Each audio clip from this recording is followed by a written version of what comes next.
ഞായറാഴ്ച നിങ്ങളൊക്കെ കണ്ട് നമ്മുടെ കുറച്ച് കാര്യങ്ങളൊക്കെ ഉണ്ടല്ലോ, ജീവനക്കാരുടെ കുറച്ച് പ്രശ്നങ്ങളും കാര്യങ്ങളൊക്കെ ചർച്ച ചെയ്യാണ്ട്. അവര് വന്നിട്ടില്ല.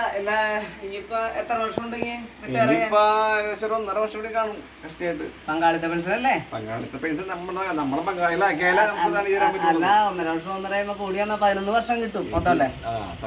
അപ്പൊ എത്ര പെൻഷൻ കിട്ടും അറിയാമോ? ഏകദേശം എത്ര കിട്ടാ? 1000 രൂപ കിട്ടായിരിക്കും. ശമ്പളം എത്ര ഉണ്ട് ഇപ്പൊ? 30 വിലയുണ്ട്. അപ്പൊ 30 എന്നുള്ളത് 1000 രൂപ കുറയും. അതന്നെ, ഇതാണ് നമ്മള് കൃത്യസമയത്ത് പ്രതികരിക്കാത്തതിന്റെ രീതി വന്നത്. ഇനിയെങ്കിലും പ്രതികരിക്കണ്ടല്ലേ? റിട്ടയർ ആയ പെൻഷൻകാർ പ്രതികരിക്കാണ്ടില്ലേ? കഴിഞ്ഞ ദിവസം കണ്ടത് സെക്രട്ടേറിയറ്റില് പിച്ചച്ചട്ടി എടുത്ത്, പിന്നെ എറണാകുളത്ത് പിച്ചച്ചട്ടി എടുത്ത്. അപ്പം അത്തരത്തിലുള്ള കാര്യങ്ങൾ ചർച്ചയിൽ അല്ലെങ്കിൽ സമൂഹ മാധ്യമത്തിൽ വന്നാൽ മാത്രമേ നമുക്ക് ഇനി എന്തെങ്കിലും ഇതിനെപ്പറ്റി ഇനിയിപ്പോ പേടിച്ചിരിക്കേണ്ട ആവശ്യമില്ല, ഇറങ്ങണം.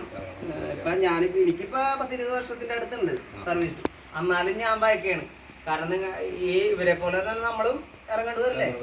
ഇപ്പൊ ഇവിടെ ക്ഷേമ പെൻഷൻ 1600 രൂപയുണ്ട്.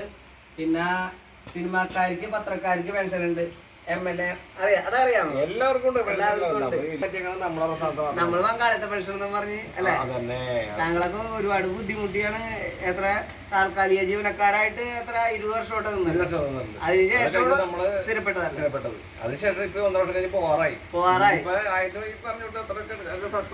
അപ്പൊ ഞാൻ പറയാം, നിങ്ങള് റിട്ടയർ ആയ ജീവനക്കാരുടെ കൂടെ അവർക്ക് സപ്പോർട്ട് കൊടുത്തിട്ട് മുന്നോട്ട് പോകും. ഇപ്പൊ KMOPS എന്ന് പറഞ്ഞൊരു സംഘടന അറിയോ? Kerala movement forward pension. അതൊരു നിസാമുദ്ദീൻ സാർ എന്ന് പറഞ്ഞൊരു സാറ്, കൊല്ലത്തുള്ള സാർ രൂപീകരിച്ച. അതാണിപ്പ വൈറലായിക്കൊണ്ടിരിക്കുകയാണ് അവരുടെ സമരങ്ങളൊക്കെ.